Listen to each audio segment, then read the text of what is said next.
We're back. We're back. And to everyone listening who's like, who the heck is Alejandra when you say we're back? Alejandra was, she's one of my good friends now. I'm so lucky to be able to say you're one of my good friends. Yeah. But Alejandra is a world-renowned, she is a master coach, like truly, in my opinion, the greatest life coach. I know you've been in this industry for 21 plus years, right? Yep. And I think you've coached how many people? Over 5,000. I stopped counting like 2 years ago. Over 5,000. I can pull out your actual bio, but like, I mean, I know you've helped people coach through businesses. You've helped female, just female entrepreneurs. You've helped even men. You coach relationships. You've helped me through relationship stuff. But I love it. It's almost like whatever someone's issue is, whether it's in business or career, that's the same thing, or family or relationship. It's actually much deeper than that. And that's kind of where you go. Yeah. And it's like, once you fix or heal, I'm not going to say fix, once you heal that, right? That healing applies to every area of your life. And you just do it so beautifully and so masterfully. Thank you. And I love how you weave God in to everything you do. It's a big part of it. Yeah. So welcome. Thank I'm you. so excited to have you Me here. too. Like I was saying though, Alejandra was on my podcast before, and there was just so much gold. There was so much good that we talked about that got people DMing and asking and wanting more. Yeah.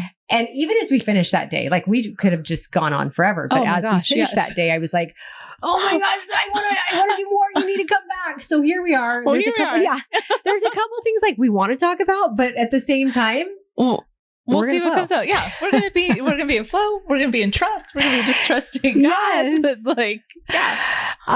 Okay. So besides the things like, I think I got everything. 21 plus years, award-winning master coach. She's a global speaker too. I think that's a really big deal. You are one of the pioneers of the industry. And I don't remember what we talked about in the last episode, but you're almost like the anti-self-help guru type thing. That's a great way to say that. Yeah.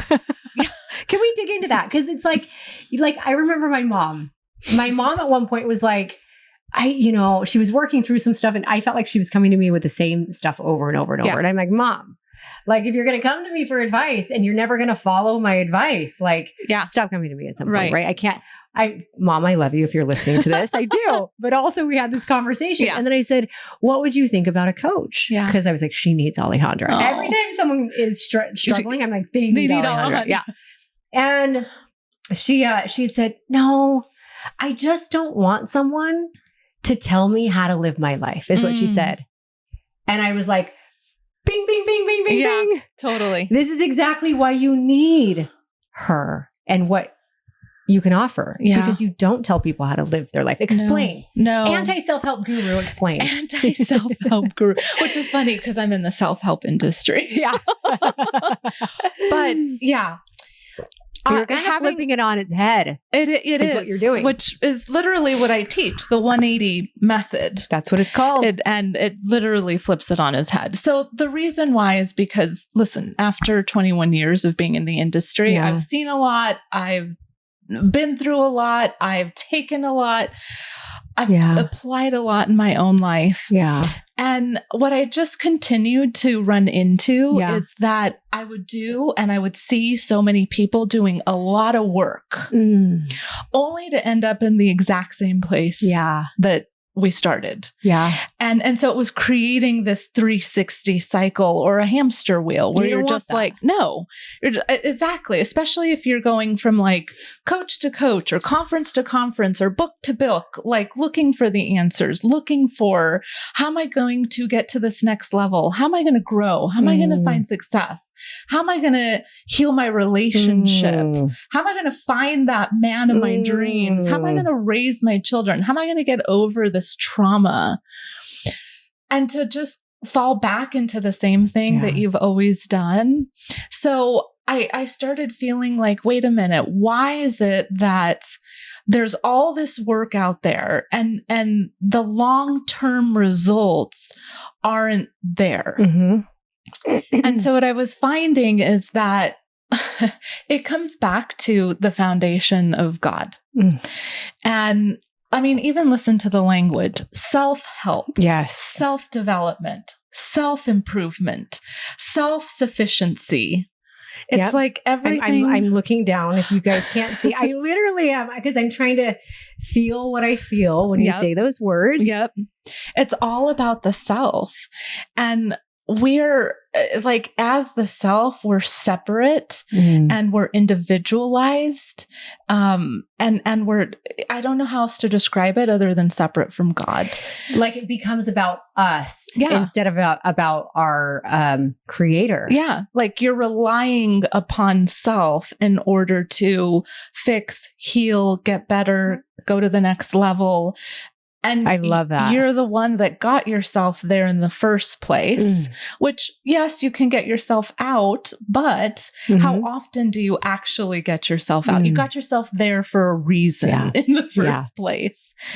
And so it really is about rejecting those traditional self-help models, things that just are repetitive, that don't seem to get to the root core cause, the root source of things. And without God in that foundation, like I was just listening to someone talk about like a self-help kind of guru person. And she was talking about like how proud she is of doing the work that she's done and herself, and that you have power within. And I was like, but, you do have power within. And that power within is God. We only have power inside because we are made in his image, and it's his power within us. So if we're trying to do it within our own limited power, we will always reach some kind of ceiling or barrier or blockage. And then you'll have unhappiness, because I've done that, right? And I've achieved the things that like I never thought I could. And God wasn't present. And there was so much unhappiness and emptiness and at the time anxiety. Yes. Right? Without God in your life, my life. I'm not going to say yours. I don't want to speak for anyone, but it wasn't until you in the middle of our coaching. Actually, I kind of had come to like a dead end. Yes. And then I started having, because you would talk about God and I kind of would like edge God out. We'll talk about that. We'll tell you why you're laughing in a minute, but take the first letter of each of those words and put it together. But I was edging God out. Yeah. I'm just going to say it. I love that you taught me that ego, EGO, edging God out. Yes. Right. It like that. It goes perfectly. Yeah. Like, what is ego? Yeah. It's edging God out. I'm going to get deep today. Okay. Well, please, let's do it. You too, because we're going to go deep. Yes. It's the only way to truly transform and heal. Yeah. Going deep. I don't think I knew it at the time, but I did have a lot of ego back then. I didn't know. And I had this experience last week on a Monday at Breathwork a week ago. Yeah. Where I was digging into something else that's been really hurting me. And it was a situation with a friend, we can talk about that in a little bit, who had blocked me, who I couldn't figure out why I was blocked. And I've been praying and working on this and doing like truly, okay, what is there? We have a mutual friend who she's like a spiritual guide. She's amazing. And she was kind of helping me through this. And she said, I think there's something there for you to look at that you haven't seen. And so I really sat with it. And in this breathwork session, I was just crying. And I was able to see how I was showing up a decade ago. Yeah. I guess it was a 5 year, but it was a decade period. Yeah. And all I could see at the time was, I'm well-intended. I'm happy. I'm nice. I'm all of these things. Right. But I also had so much ego. And God was, I don't want to say he was nowhere in my life, because he was in the work that we did, right? Sure. And we knew he was in the work that we did, but it was also at the time where we were building a show and building our brands and everything was working, right? And so, yes. And then fast forward, Chris and I divorced to here, like that, time where I ran into that dead end. Yeah. I couldn't figure out why. I had like achieved things that I didn't know I'd be able to. And I was so proud of myself. I was. And I would say, even up until recently, I was like, gosh, I'm so proud of all that I did. But the reality is, that's why I had the anxiety. Exactly. Because I was edging God out. And it was not until anxiety attack, we won't go into the story again, but you send me the book, Jesus Calling, and I tossed it aside until I was so depressed. I was going to say, until that one day, I remember you like told me about that one significant day. Yeah. Didn't even know that I cared if, the plane went down, kind of a thing. I was like, I'm on a plane, and if it goes down today, I'm okay. It was really interesting because from outside perspective, I looked like I was happy. Right. And I was miserable. Right. And then it was after that plane ride that I was like, I can't, opened up a book. It was like a light came in, and I have gone through so much since Dave dying. Yeah. Holy moly. Relationship in and out many, many, many, many, many times. Yep. And it's been hard. And also, I've never been happier. Never happy. Oh. So yeah, you were talking about ego, edging God out. Edging God out. Yeah. So it's funny because when I talk to, clients or potential clients, and we talk about ego, and they're like, well, I don't have an ego.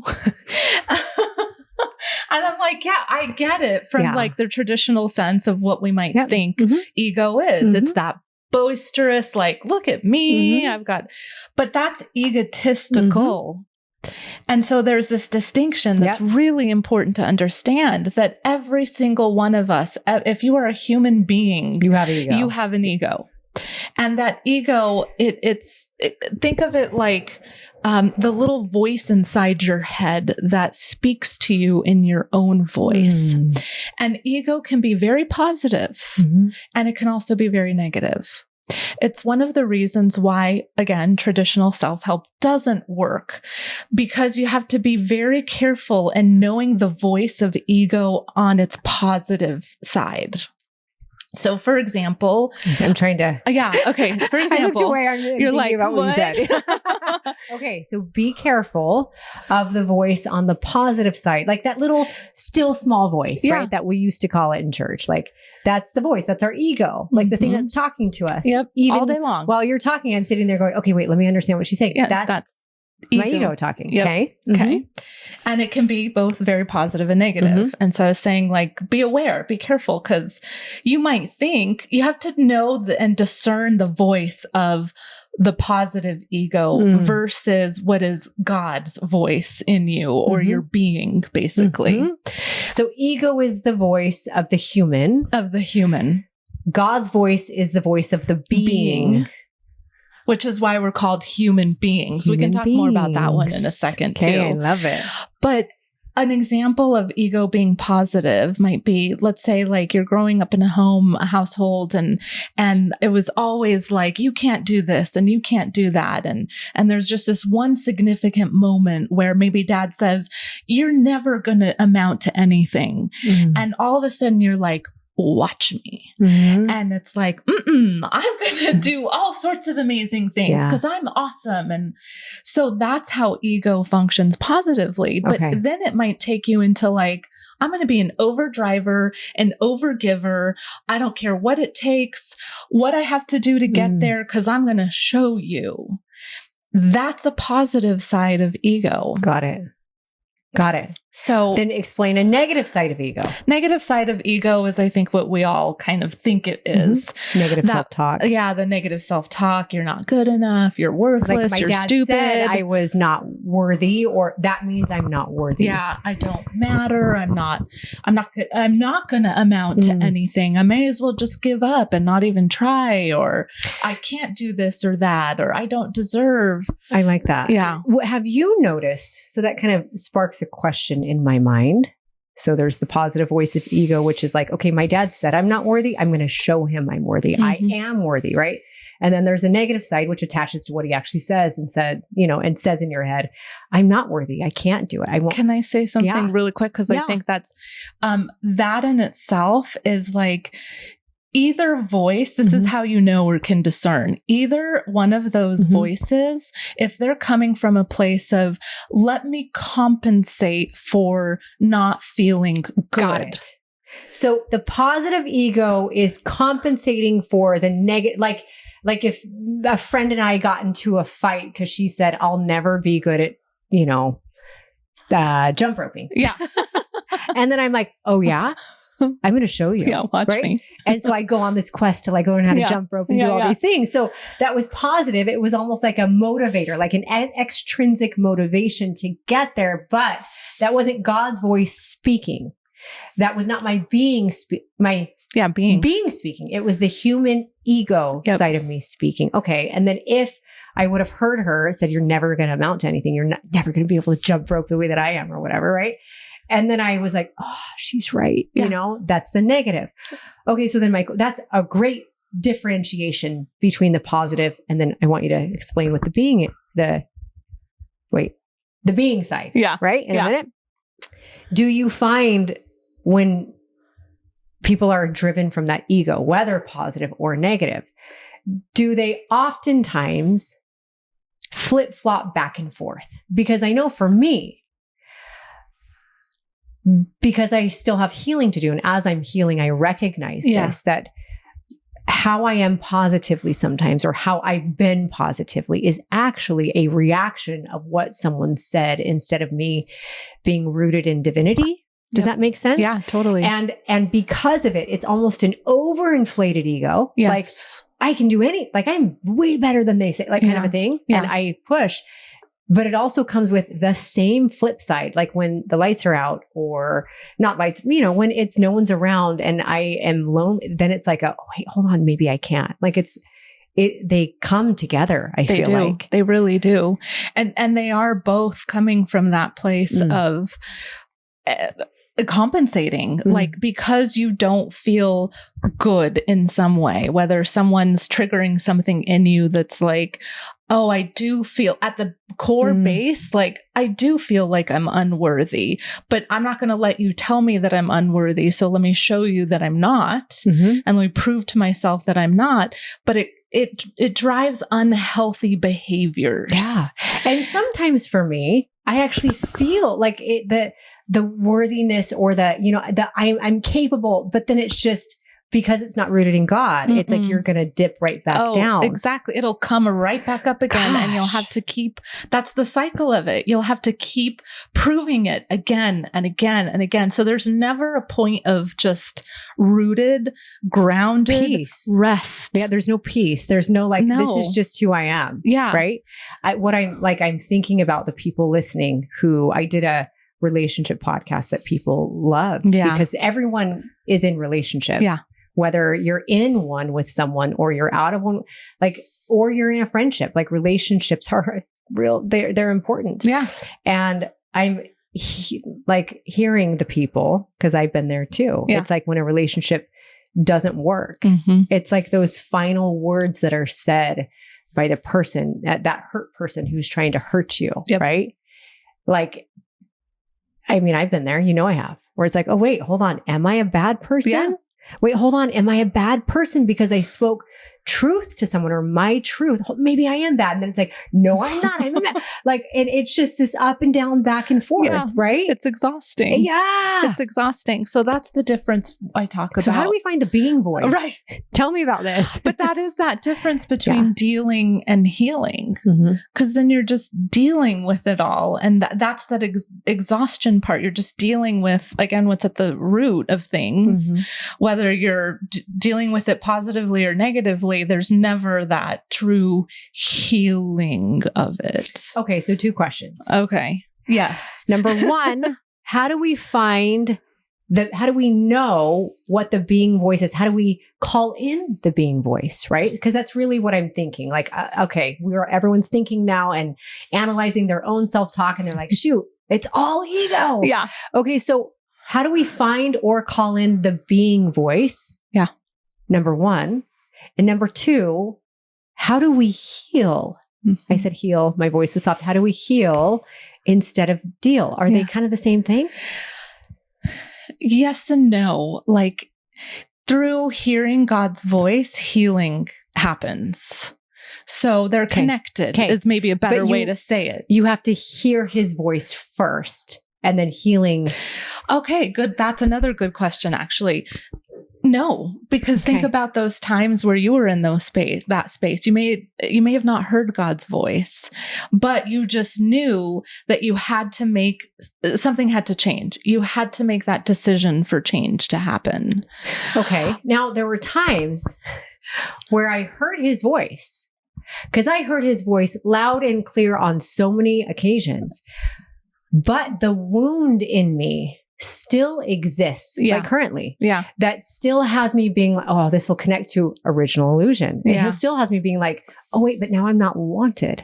So now I need to make him like me again, because I said I didn't want to be with him. And now he's saying he doesn't want to be with me. Hold on. Wait, come back. Yeah. And I'm fully aware of it. So for if someone is fully aware of what God's saying. Yeah. Okay, but I also want to know how to find his voice for people. But like, if you're aware, how do you heal that? Yeah. Instead of deal with it. Okay. Should we start with the finding his voice part and then come back to that? Okay. So finding his voice, it's the being part of us is that direct link to God. Think of it like, imagine like a rope, it's we're completely connected to him when we are first born. Because we haven't had all these human experiences yet. Your mind hasn't developed yet. You haven't taken on beliefs. You haven't learned behaviors. Emotions haven't been, developed either. So we're so connected to God when we're first here. And so that rope is completely intact, and we're just, that being part is our spirit. So it's where his spirit lives within us. When I was saying like made in his image, and we were talking about power, like it's through that spirit his spirit that lives within our spirit.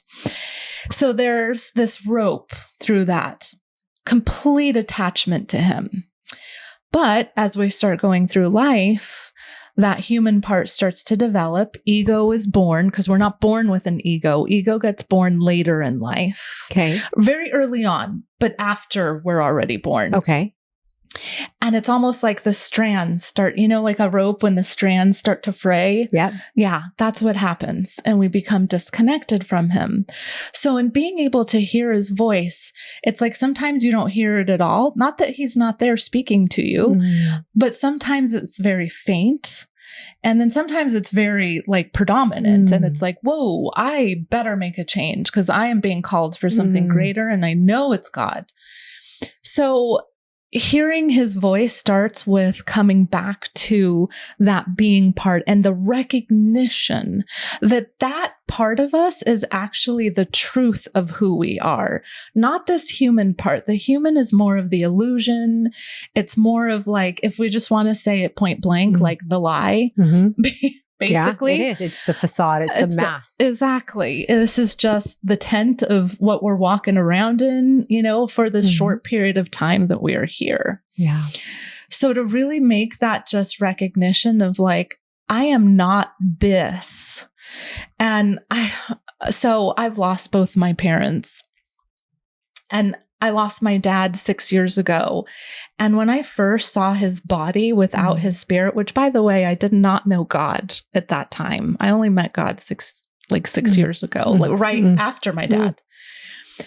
So I didn't know God at this point. But when I saw his body without his spirit, it was like, whoa.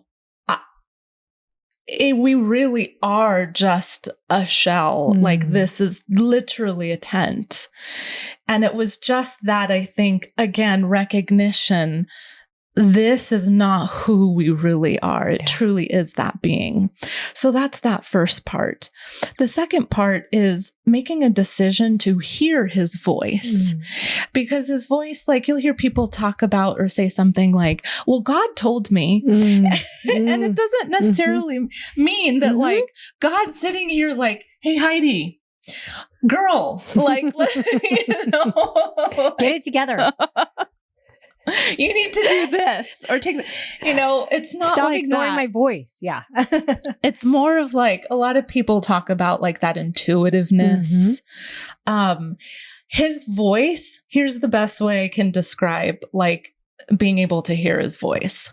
It's going to be so illogical to anything you have ever thought of before. It is not going to be logical. It's just not. It's that like, I get it. Yeah. That's how you know of like, I have never had that thought before. Yeah. I would never have thought of doing that. I would never do that. Like, what? Can I give you an example of how? So I really do believe God is like everywhere in my life right now. Yeah. Everywhere. Yeah.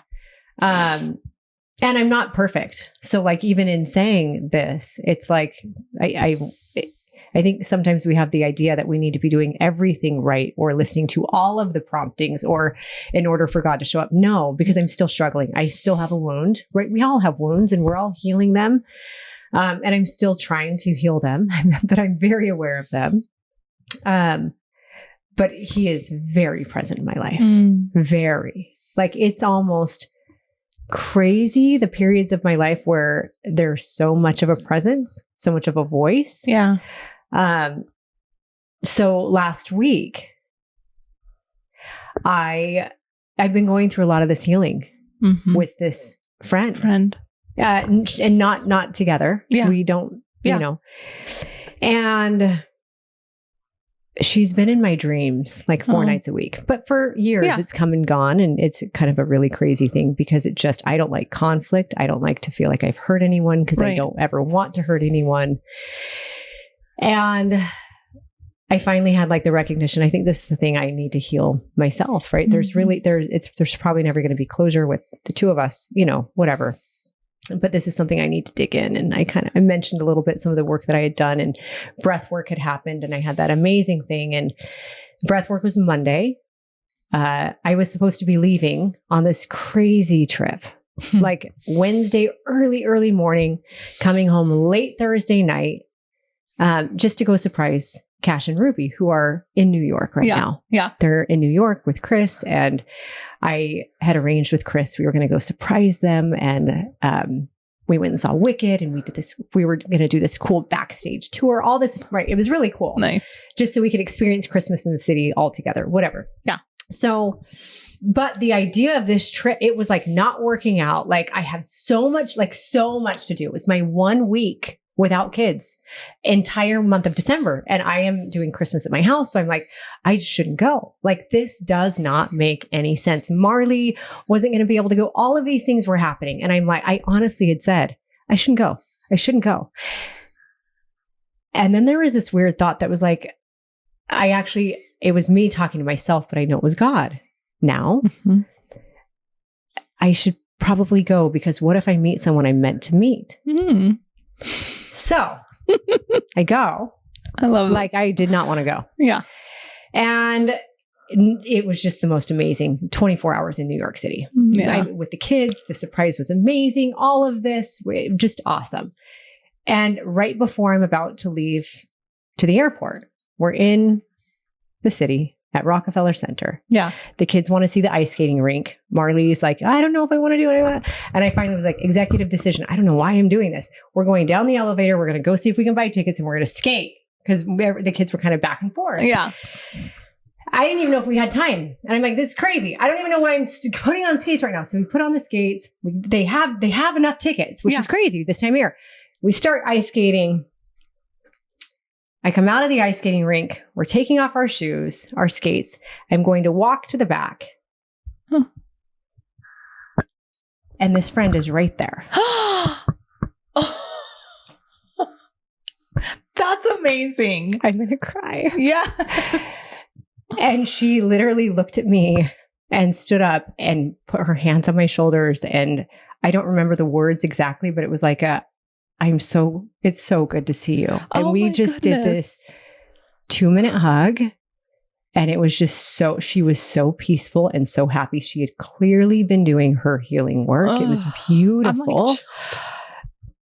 Alejandra, what are the chances? Right. I mean, she, the kids got to see her. It was a beautiful moment where all I could think, I mean, I was in tears on the way home because I was like, what are the chances but I had to go through all of my healing and release. And I went through this whole thing where I was like, on my breath work, I had this moment where I was like, wow, she is so beautiful. I love her. And I was like hugging her in breath work. And it was like, I was just acknowledging and witnessing her spirit, which I felt like I could see right there.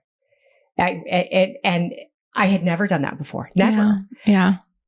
And I think that was part of my problem is I had never witnessed or acknowledged her because it was all about me. Right. It's that ego part was in the way. And then this, but like, it was all of these things that I was like, this is crazy. Why am I doing this? Led me to that moment that I know God intended. Oh, what an incredible example. That's what we're talking about. That like, it's not logical. Thank you for saying that too, for many reasons. But another thing came up too, as far as like how to hear God's voice too. We meet him the most when we're at our most humble.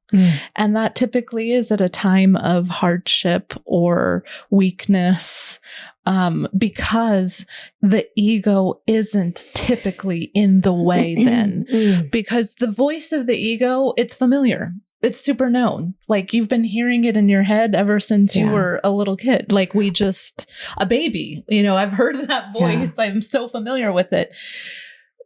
So it's like just natural to listen to that one. Yeah. But it's in those moments of just like surrendering the ego and being at that point of like, oh, okay, I can't do this on my own. Or it's a humility that opens up for God's voice to be what was a whisper to now like a predominant voice. I think the ego, tell me if I'm wrong, but is it possible that the ego is also accompanied by like, for me, I feel like maybe it was like, she's wrong. I couldn't see it. I was very self-righteous I'm really emotional about this because it really has been, it was so hard and so beautiful, but it was like it's hard to admit. Sorry. Humbling. Yeah, like I'm almost, when I had that moment in breathwork where I could see how I showed up, I was like embarrassed by the level of almost self-righteousness. Not that I ever said anything but almost like she was wrong, or in a relationship, he's the wrong one, or that like victim, right, is what existed. Yes. And that victim could drive the positive ego voice and also the negative, right? Right. Both. And it was not until I was like, this is not a she problem. This is a me problem, right? Like, what is it in me? Yeah. That like, actually, it was literally just like the heavens opened and the stars aligned. And it like, well, you're starting to answer the question of how do you start healing instead of dealing? Like you're starting to answer that question. And one of the main things is being able to take ownership instead of placing blame. Yeah. And ownership is not an easy place to get to. Yeah. So, part of what we do in the 180 method is the healing formula. And that healing formula, as you know, ends in ownership, because what you don't own owns you. And that's kind of exact, like it was owning you, so to speak, of like, well, it's her and she did this to me. I never stopped to be like, what would it look like or feel like in her shoes when I have all these nannies and I'm just in my own world and stuff's probably falling on her that I didn't even see. I was just like, life is good. It was good because I had nannies and I had a lot of help and we were on TV, right? But like, kind of like reckless abandon. I never once stopped to like take ownership, to own. Yeah.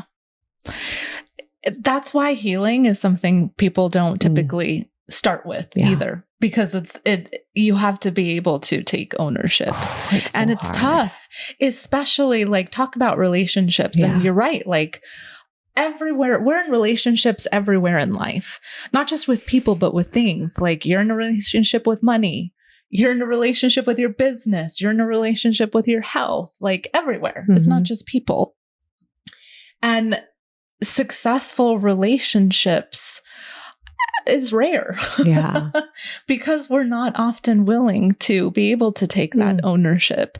And we're constantly in that place of feeling victimized and playing the victim. Not that you are a victim. That's an important distinction.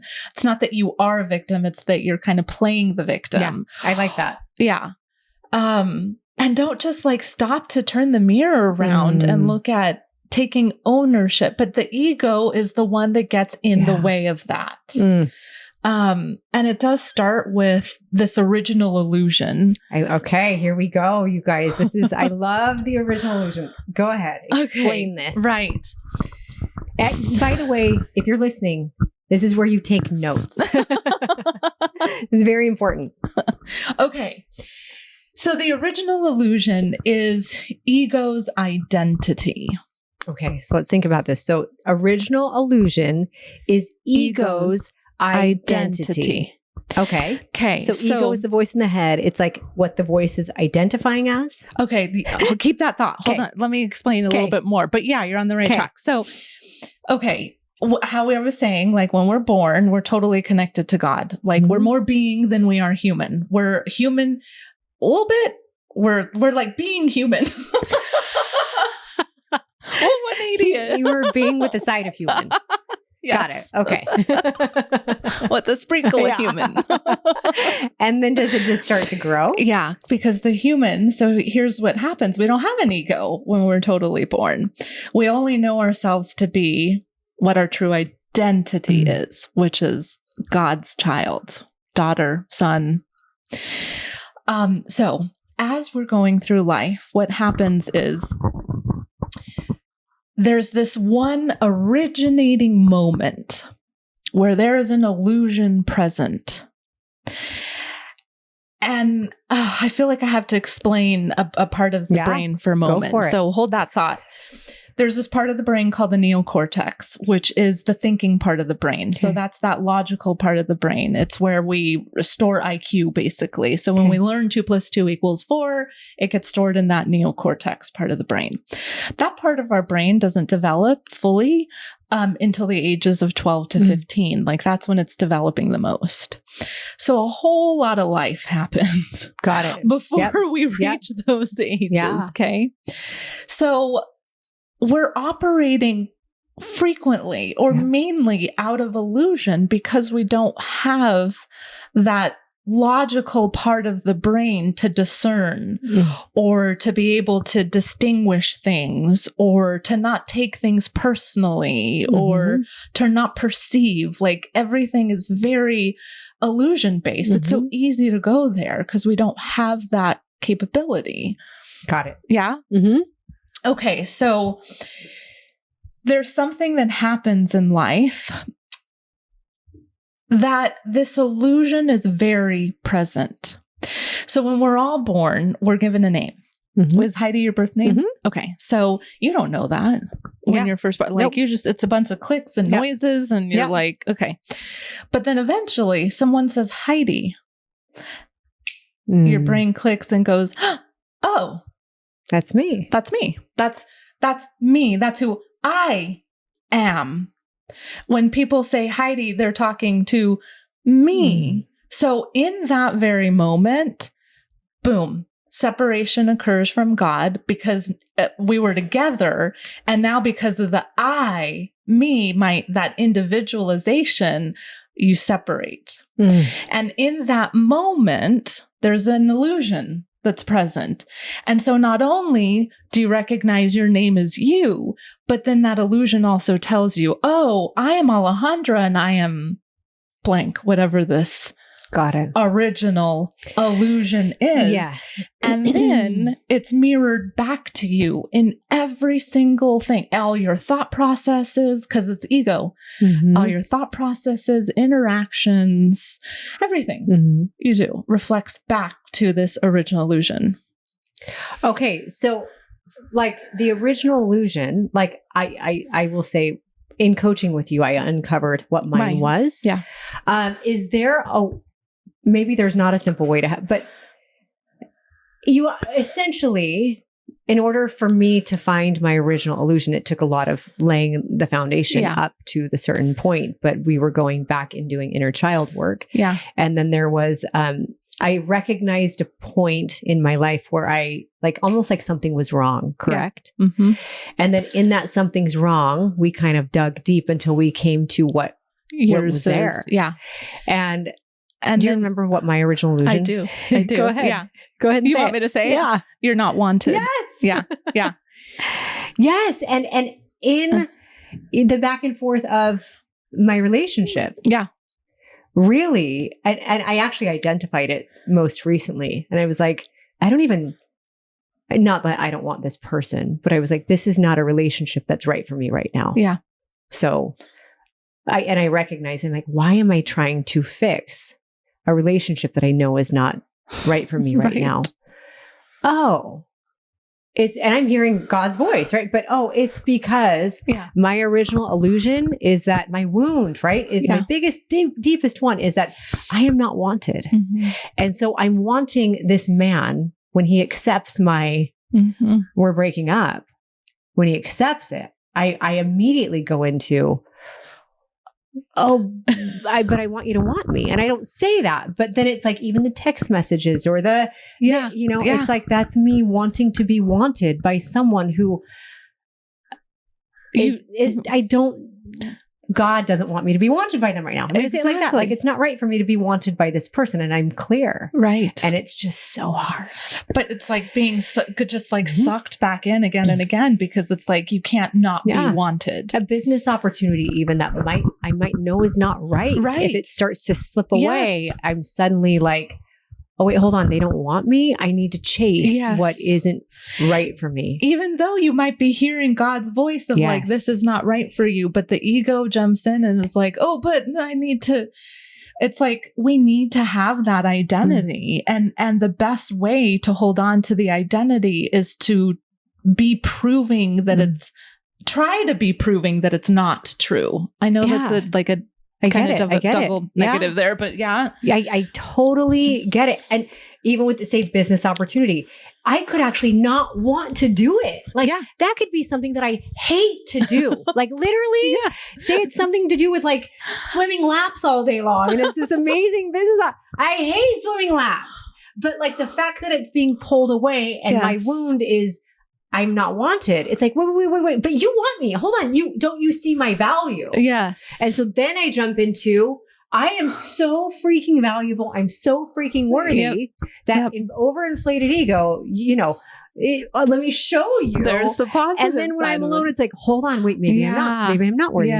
Maybe I'm not wanted. Maybe I'm not wantable. Right. There it is. Right. Full circle. Not wantable. Full circle. I think it's also important to mention that, like, because we all have an ego, it's the simplest things that actually form that original illusion or our identity, whatever that.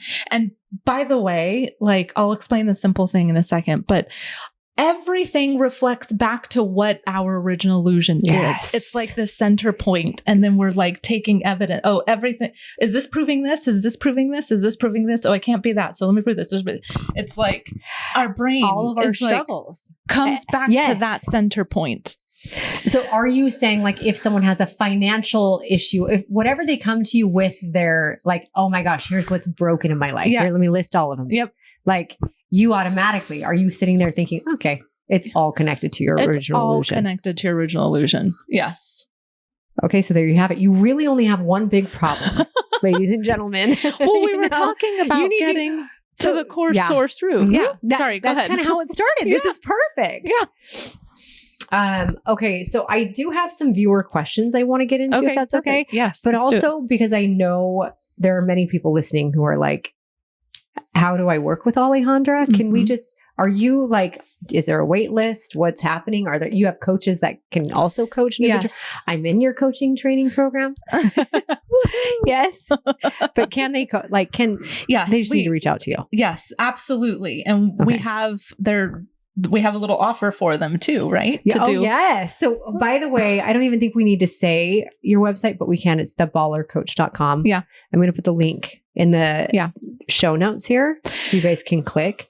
I believe so much in this. Go ahead. To work with me, yes, there is typically a wait list, but I do train coaches. And so in this 180 method, so everybody like that's why I started training coaches, because I really started feeling like my own ego before I met God. It was very much so like, oh, no, this is mine. Like, I created this. I'm the one that, no, I did not. He gave it to me. It's not mine.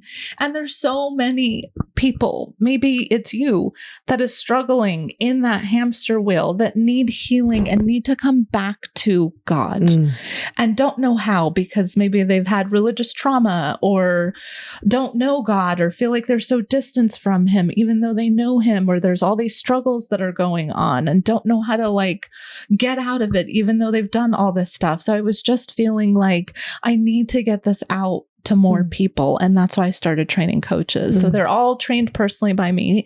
So I know that you're going to get incredible support if it's not working with me, but working with someone else. Yeah. I think one of the reasons people struggle to come back to God after they've left is maybe there's a feeling of not being worthy. Like, oh my gosh, I've traveled all this time and all this space and didn't like what I don't know how to show up. Yeah. Even to a coach. Right. So to that, if anyone's listening and they're like, I'm so far gone, like I have so much, like I'm embarrassed. I love, Alejandra, that you are such a safe space. I could tell you anything and everything. Yeah. And you are like pure love for me. Always. And I appreciate that. You're so welcome. Yeah. One of the things we actually discussed is if you end up signing up for a coaching program, to you guys listening, if you end up signing up for a coaching program with any of your myself teams, or one of the other coaches. Yeah. I'm actually going to throw in a complimentary coaching call with you too. Ooh. Mostly because I just want to talk to my listeners here, but I'm going to help you through. Yeah. And I'm probably going to be using a lot of what you taught me. Yeah. So I'm very excited about that. Love. So click the link in the show notes, sign up is it a complimentary call? Yeah, it's a complimentary call. I didn't want to speak for you. I thought it was complimentary call with Alejandra. If you sign up, I will be doing a coaching call with you in addition to all the sessions with her or her team. Should we get to the questions? Let's do it. Okay.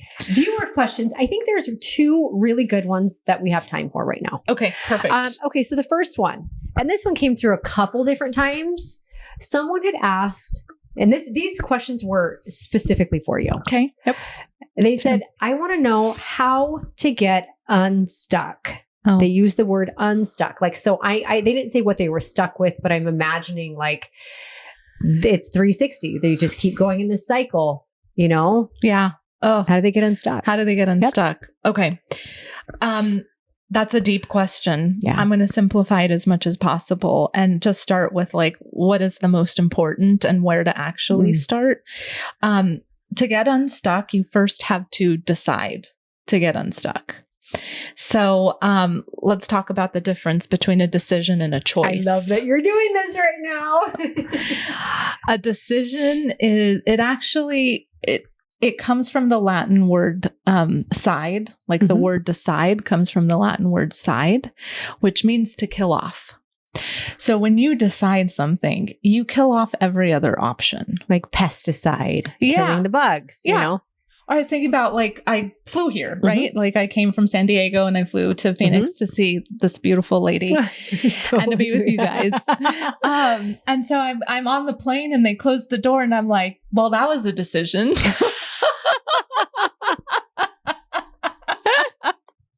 I love you. You decided. I decided. Like literally, there's no other choice at this point. Yeah. Like it's done. Yeah. What's done is done. It is a done deal. Yeah. Like that's what that level of a decision kills off everything else. So I hear from people so often, and I myself have been in the cycle too. Mm-hmm. Okay. I'm not excluding myself. I'm doing the healing work still too, you know? We think that we've decided, but really we're just choosing. Sorry, I'm just making sure. Are we good? Yep. We're Okay, going to keep that there. If you see those lights go off, you just let me know. Yeah. And I'm sure you've seen this in your work, like somebody who's like, no, I'm ready. I do all this and I eat well and I exercise and I'm showing up every day. And I'm like, or like, I want to lose 10 pounds, but then you choose to like go eat cake or, you know, sit on the couch for 5 days and not work out. It's like, you think you might be deciding, but you're really just in a place of choice, and choice is very flexible. It's back and forth. One moment you can choose this, the next moment you can choose that, but a decision is like, boom, done. Yeah. There is no other Jumping choice. Off the diving board. You made the decision. You can't, you know, exactly. You're going down. So you have to decide to get unstuck. And part of that decision is surrendering. But when it comes to surrendering, we don't like to surrender. One, because the ego would then need to relinquish the identity. And it needs the identity. We didn't get into that part. Nope. But it needs the identity. So it doesn't want you to get out of where you're at. Got it. Because in the stuck place, it's safe. Even though it doesn't feel safe, it doesn't feel good, it is safe because there's a level of comfortability in it. Even though you're like, oh, it's like warm and fuzzy. Yeah. But you're not growing. But and you you're can not feel growing. It. Yeah. And you may want to get to that next level, but it's like, I can't. Why am I not? So surrendering is one of those things that we just don't want to, because we do want to maintain control. Ego wants to be in control. We're all control addicts to something, you know? And we don't often know what we're surrendering or who we're surrendering to or how to actually surrender. So the what you're surrendering might be like how you were saying with that example you shared with a girlfriend. It might be surrendering being right. Yes. Surrendering being the victim, surrendering being the one that, and being willing to step into where I may have been wrong. Exactly. Yeah. Right. So you're surrendering having been right. Yeah. You're definitely surrendering being the victim. Yeah. So you need to know what it is you're surrendering. And most likely the thing that you, in the decision of surrendering to get unstuck, it's the thing you don't want to surrender. That's hard. Yeah. It's surrendering hard. Being right in all relationships is really difficult. That's why the decision has to happen first. Because once you've decided, it becomes natural. Like, because there is no other way to go. It's just, okay, well, I have to now. Can I add a question to that? Sure. Because what goes through my mind right away when you say this, and I'm wondering if it's going through anyone else's, is okay, but I've decided so many times. And then after I decide, I just jump right back into my covers, like where it's warm and fuzzy. Is it, for me, I feel like what's helpful in decision is like putting something on the line, right? So like, and when people work with me or have worked with me in the past, that's why I require financial upfront, because it is without that decision and it's non-refundable, because if it's, there's no decision, right? Yeah. It's like, oh, it's just, we're playing this game of back and forth. And I have found that for me, it's like going all in and being like, okay, I am signing up. I'm doing this seminar. I'm doing whatever it is, like something like premeditating. What is a way that I won't go back? Like, what has going back look like before? How could I not? Like, how can I have accountability? So yes, that can support, but more so it's that you haven't decided. Mm-hmm. Like I'm thinking back to the relationship you were talking about, and you thought you had decided many times before, even though you had put stuff on the line and like, I'm going to do this to hold myself to actually following through on not going back to this relationship that I know God doesn't want me in. But even with that, you still went back until, because I was like an addict digging my drugs out of the garbage can after I threw them away. Yes. So what was the difference for you? Because those weren't decisions. That was not, you thought you decided, but you hadn't decided. The moment you decided was this last time when it was like, you literally followed through. And even though I'm saying naturally, naturally doesn't mean it wasn't hard.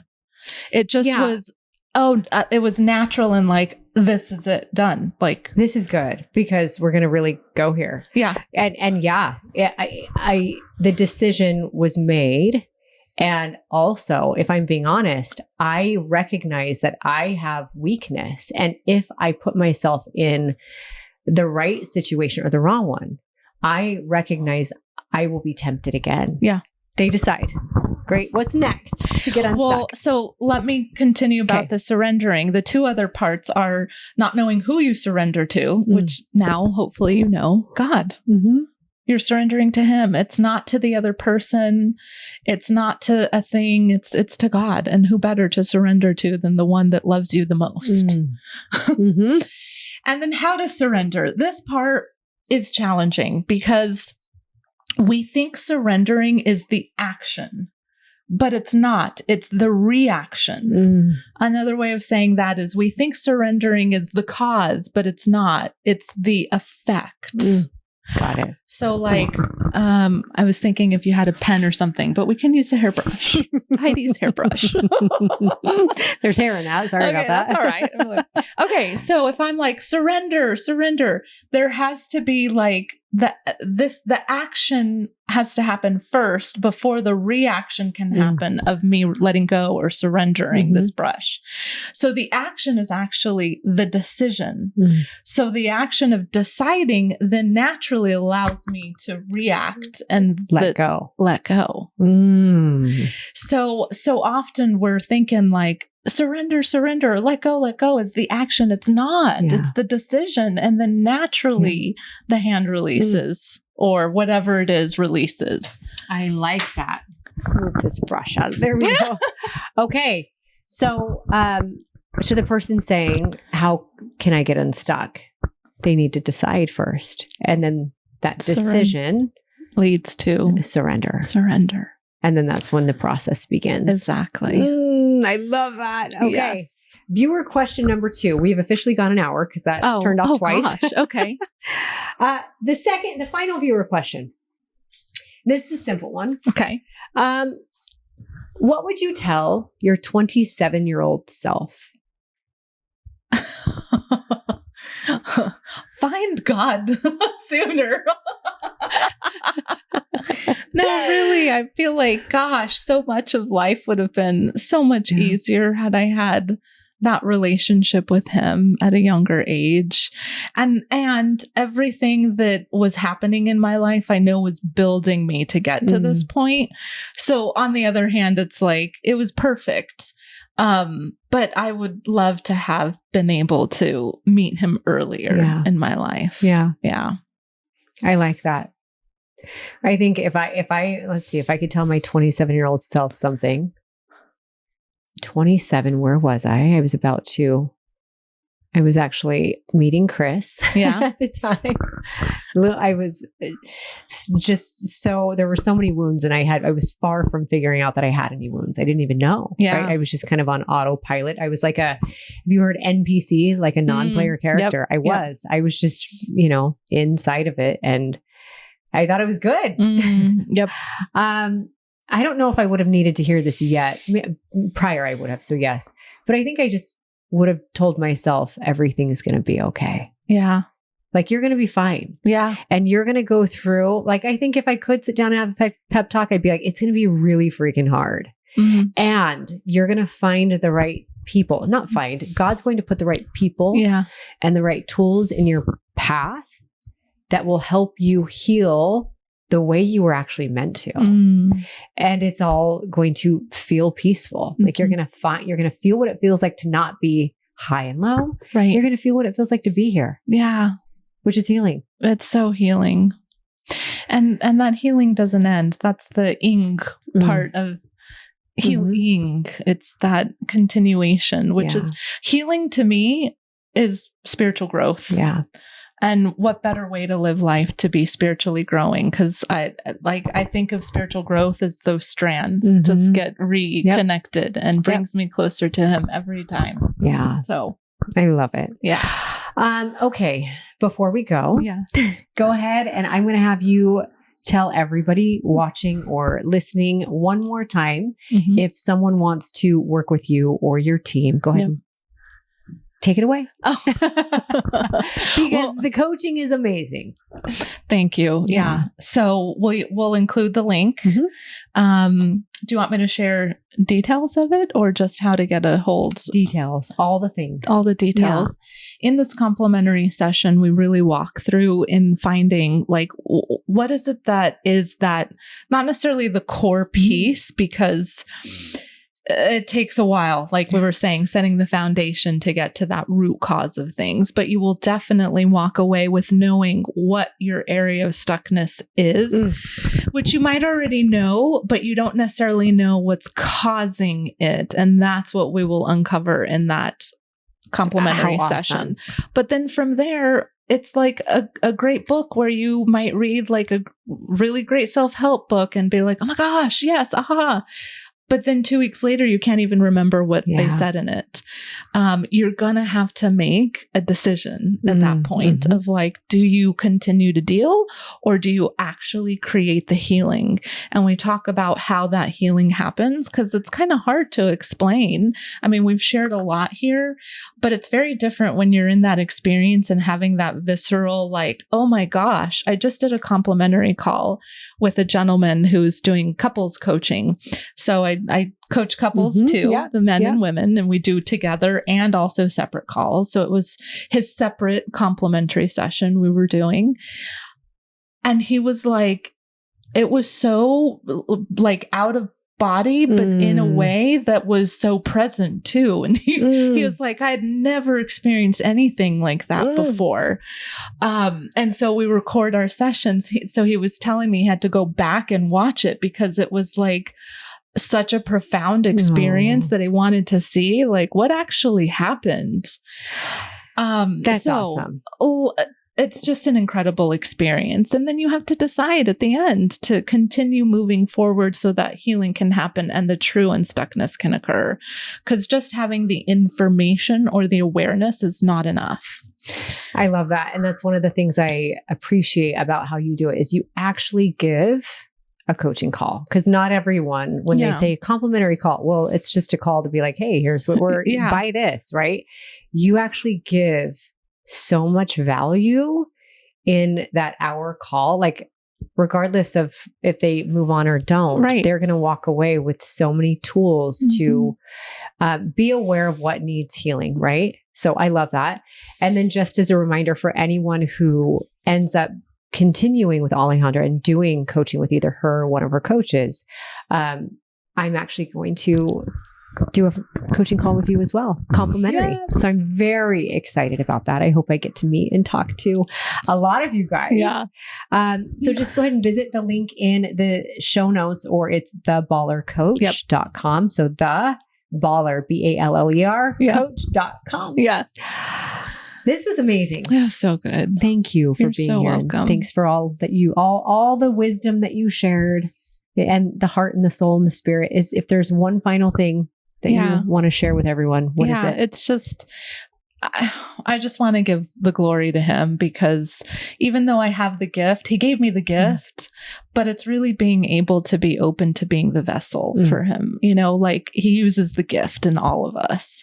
And I'm just so grateful to be able to do what I do and get to, I was thinking about I talked to a client earlier, by the way, and she was like, oh my God, you're going to say hi.